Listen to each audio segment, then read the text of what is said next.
Bonsoir, ravi de vous retrouver pour votre journal de 18h. Et on débute avec de l'économie.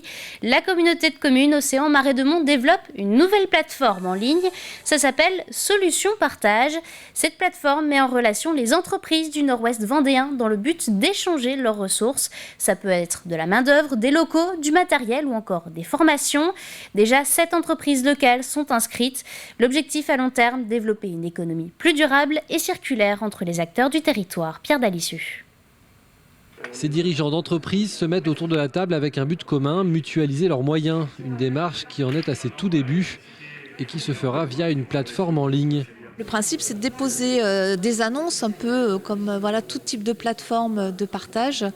Et avec soit c'est sous forme de dons, soit c'est vraiment un matériel ou un équipement qui est proposé en location.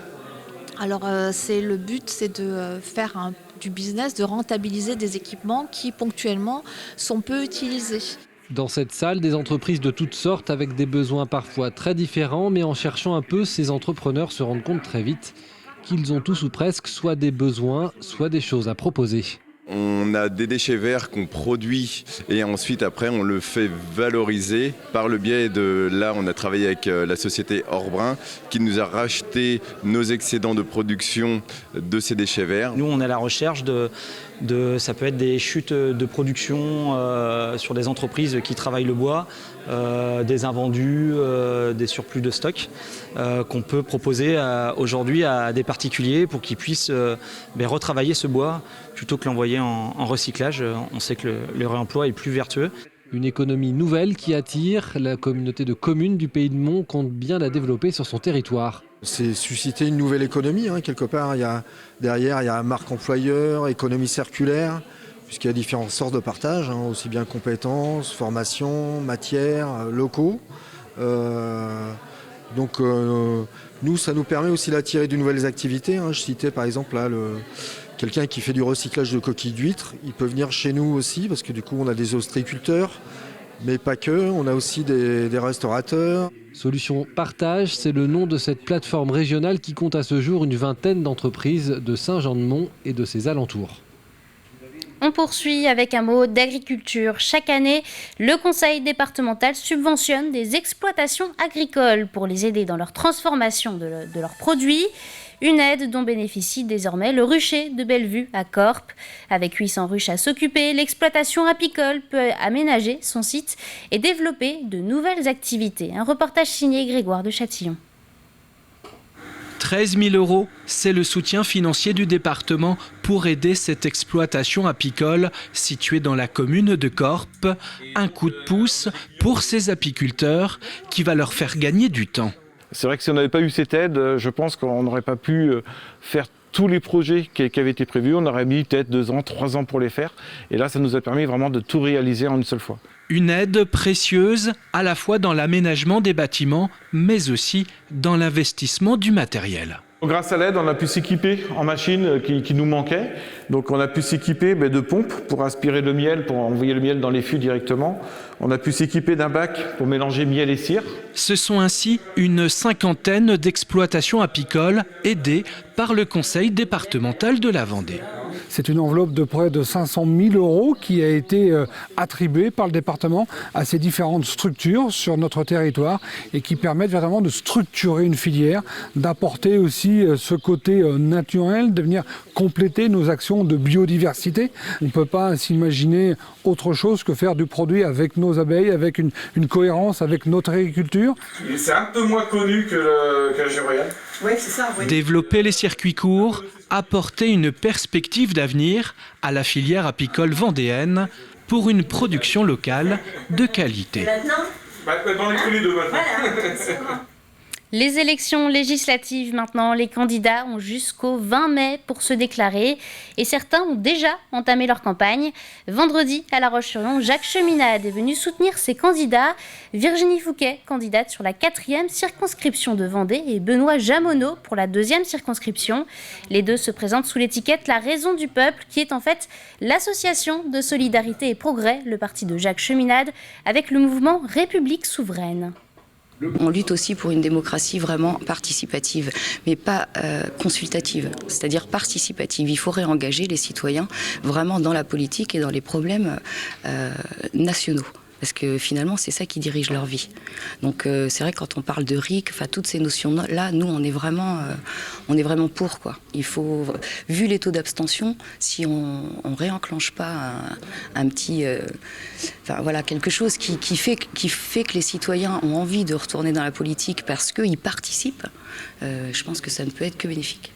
Et autre candidat aux législatives, mais sur la 5e circonscription au sud-est du département, Jordi Jiménez est allé à la rencontre des habitants ce samedi pour faire part de son programme. Il se présente sous l'étiquette du Parti ouvrier indépendant démocratique.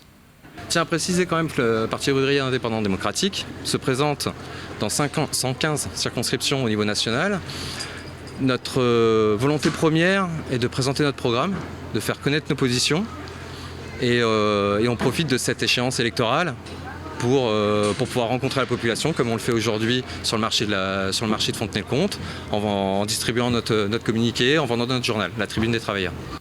Dans le reste de l'actualité, 220 collégiens ont participé ce matin à la 5e édition du parcours Vendée Civisme. Cette journée permet aux jeunes de rencontrer les différents acteurs du civisme, comme la SNSM ou la protection civile.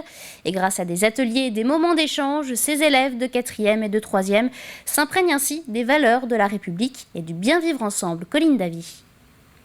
Le parcours Vendée Civisme, c'est une journée dédiée aux collégiens et pour cette 5e édition, ils sont 220 à participer. L'objectif est simple, permettre aux 4e et aux 3e de rencontrer des acteurs de la République. Nous avons une mission, c'est de former les élèves à devenir citoyens et en complément des actions menées par les équipes et par les enseignants dans les classes et dans les établissements.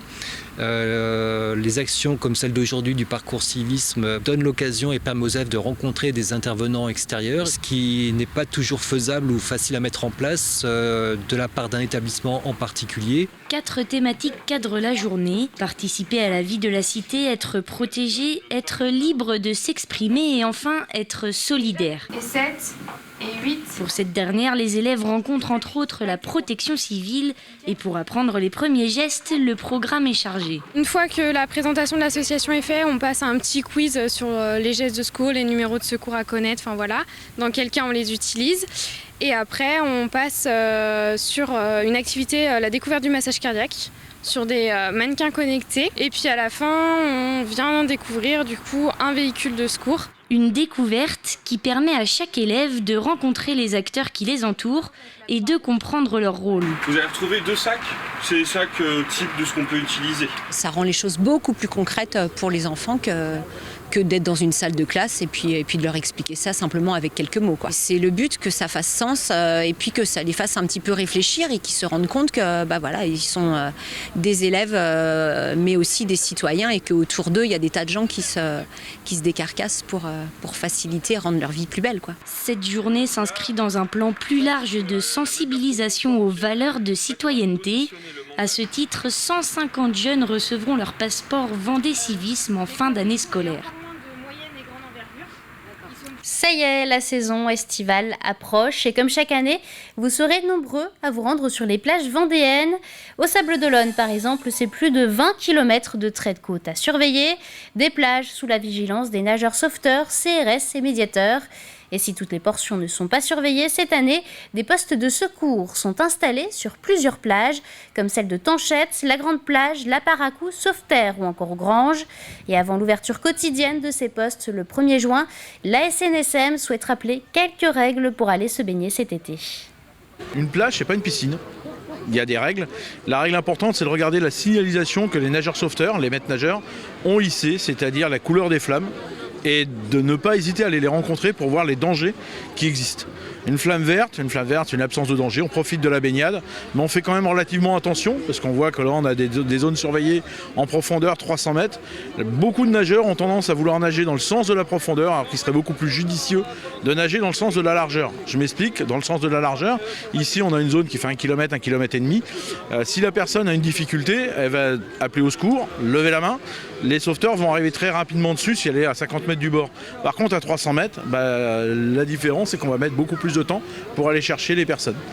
Notez également que la plage de Tanchette participera pendant 4 mois et demi à l'expérimentation Plage sans tabac.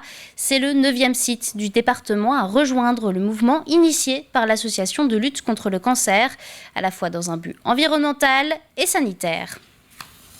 Un peu plus au nord, mais toujours sur la côte, le Vendée Gliss Event revient les 14 et 15 mai prochains à Saint-Jean-de-Mont. Au programme, des compétitions et des démonstrations de surf, mais également de paddle ou encore de wingfoil, avec une nouveauté cette année, le paddle swim and run, 3 épreuves mêlant terre et mer. La compétition principale, donc ça va être la longue distance en downwind, c'est-à-dire vent dans le dos entre l'Île-Dieu et Saint-Jean-de-Mont, en fait, au plus près de l'Île-Dieu, parce qu'elle va être lancée en pleine mer. Cette course est particulière parce que normalement, tous ces engins de plage là, que sont les paddles n'ont pas le droit d'aller à plus de 2000 des côtes. Nous, on a une dérogation qui nous autorise donc à aller jusqu'à 6000 des côtes, c'est-à-dire juste avant d'être en haute mer. Et donc aujourd'hui, c'est une des seules épreuves en Europe, voire dans le monde, à avoir cette possibilité. Un point météo avant de se quitter, le ciel restera ensoleillé demain et ce toute la journée un peu partout sur le département. Côté température, comptez entre 10 et 12 degrés le matin, puis entre 14 et 19 l'après-midi. C'est la fin de ce journal, merci de l'avoir suivi. Prochain rendez-vous avec l'actualité vendéenne demain dans la matinale. C'est à partir de 7h avec Caroline Tronche. Belle soirée à tous.